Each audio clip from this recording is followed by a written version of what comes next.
আসসালামু আলাইকুম, আশা করি সকলেই ভালো আছেন। বাংলাদেশে মোট ৬৪টি জেলা রয়েছে। সব জেলা বন্যায় ডুবে গেল, গাজীপুর জেলা বন্যায় ডুববে না, কারণ গাজীপুর বাংলাদেশের মিডল পয়েন্ট অবস্থিত। এই কথাটা কতটুকু সত্য, চলুন গাজীপুর সম্বন্ধে আপনাদেরকে কিছু তথ্য দিই। গাজীপুর বন্যায় ডুবলে পুরো বাংলাদেশ ডুবে যাবে, এই অন্ধবিশ্বাস থেকে সকলকে বের হয়ে আসা উচিত। গাজীপুরে যারা বাসিন্দা আছেন আপনাদের জানা উচিত, শুধু মিডল পয়েন্ট মানে গাজীপুর না, গাজীপুরে মিডল পয়েন্টের উচ্চভূমির পাশাপাশি প্রতিটা উপজেলায় নিম্নভূমিও রয়েছে। গাজীপুরের মধ্যে মোট নদী আছে 10টি, আর তা হচ্ছে লবলং, ব্রহ্মপুত্র, পারলি, সুতি, গোয়ালি, শীতলক্ষা, বানার, তুরাগ, বালু ও চিলাই।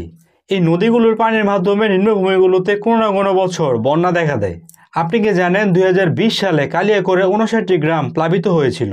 1988 সালের বন্যায় পুরো গাজীপুর জুড়ে পানি উঠেছিল, এটা কোনো জলবদ্ধতা ছিল না।